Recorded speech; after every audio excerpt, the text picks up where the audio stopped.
1. 신생아 특례대출 소득 요건 완화. 신생아 특례대출은 접수일 기준 2년 내 출산한 무주택 세대주가 대상이다. 대출 금리는 연 1.1%에서 연 4.1% 수준이며 최장 12년까지 이용 가능하다. 금리가 낮은 정책 지원 상품이라서 소득 제한 요건이 있는데 2025년부터 2027년까지 한시적으로 대폭 완화된다.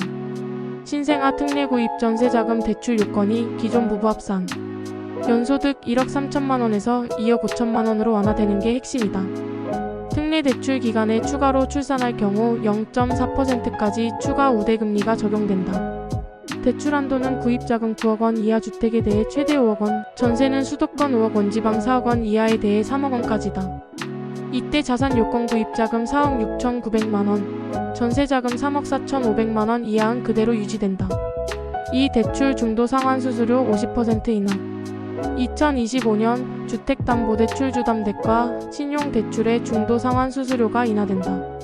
주담대 금리는 현재 1.2%, 1.4%에서 0.6%에서 0.7%로 신용대출 금리는 0.6%, 0.8%에서 0.3%에서 0.4%로 50% 낮아진다. 2025년부터는 대출 후 목돈이 생기면 중도 상환 수수료를 물더라도 조기에 갚는 편이 유리할 것으로 보인다. 따라서 중도 상환 수수료와 이자 부담을 견줘보고 빨리 갚는 편이 낫다면 수수료 부담을 감수하는 게 합리적이다. 3. 스트레스 DSR 3단계 실시. 정부는 2025년 7월 스트레스 DSR 총 부채 원리금 상환 비율 3단계 시행을 예고하고 있다.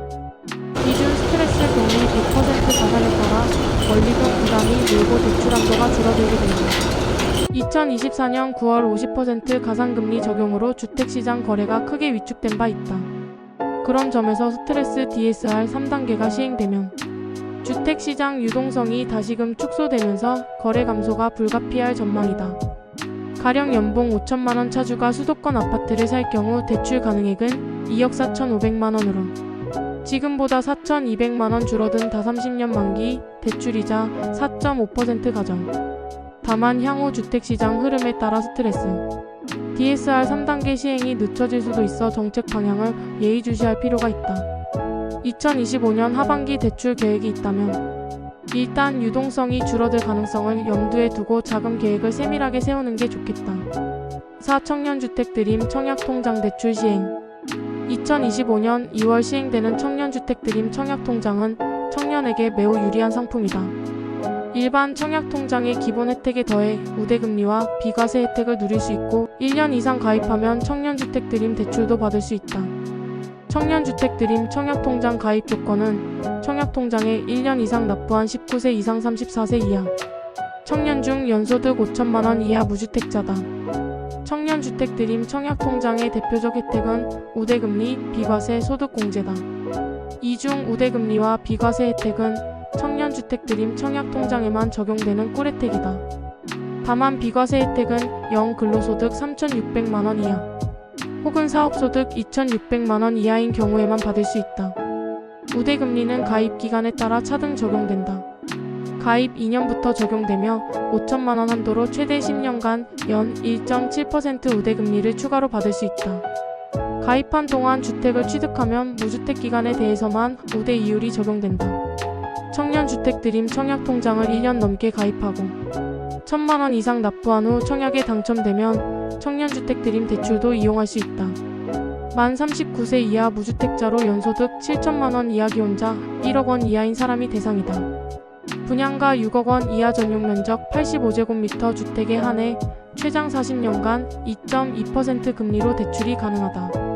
5주택으로 용도 변경 시 장기 보유 특별 공제액 계산 방법 변경. 건축물을 주택으로 용도 변경해 1가구 1주택이 된 경우 보유기간과 거주기간 공제율을 합산해 장기 보유 특별 공제액을 계산한다. 2025년 1월 1일 이후 양도분부터 적용되는 제도 변화다. 보유기간 공제율 최대 40%는 비주택 보유기간에 대한 일반 공제와 주택 보유기간에 대한 1가구 1주택 공제를 합한 것이다. 거주기간 공제율 최대 40%는 주택 거주기간에 대한 1가구 1주택 공제다. 6다주택자 양도소득세 중과 배제 유예 연장. 다주택자가 조정 대상 지역 내 주택을 양도할 때 적용되는 양도소득세 양도세 중과세율 배제가 기존 2024년 5월 9일에서 2025년 5월 9일까지로 유예됐다. 나아가 정부는 2025년 5월 종료되는 다주택자 양도세 중과 유예도 1년 더 연장하기로 소득세법 시행령을 변경할 계획이다. 시행령이 개정되면 다주택자가 2026년 5월 9일까지 조정 대상 지역 내 주택을 팔아도 양도세 기본세율 6%에서 45%를 적용받는다. 현행 세법에선 조정 대상 지역 주택을 매각한 2주택자의 양도세율은 기본세율의 20%포인트를 더한다. 3주택 이상은 30%포인트를 추가한다. 7인구 감소 지역 주택 취득 및 비수도권 소재, 준공후 미분양 주택에 대한 양도세와 종합부동산세 과세 특례 신설, 주택 한 채 또는 조합원 입주권, 분양권 한 개를 보유한 사람이 인구 감소 지역에서 주택 한 채를 취득 2024년 1월 4일 2026년 12월 31일하는 경우 세제 혜택을 받을 수 있다.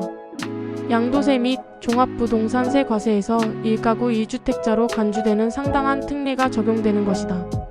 또한 1주택자가 2024년 1월 10일부터 2025년 12월 31일까지 수도권 밖의 준공후 미분양 주택을 취득하면 1가구 1주택 특례가 적용된다. 2025년 1월 1일 이후 결정경 정분부터 적용. 1가구 1주택자로 인정되면 주택 보유나 매각에서 세부담이 크게 줄어든다. 양도세는 양도가액 12억 원까지 비과세 및 장기보유 특별공제 최대 80%가 적용되고 종합부동산세는 기본공제 12억 원과 고령자장기보유 세액공제 최대 80%가 적용된다. 8주택 청약 종합저축 세제 지원 적용 대상 확대. 주택 청약 종합저축 세제 지원 대상이 확대되는 점도 눈여겨볼 만하다.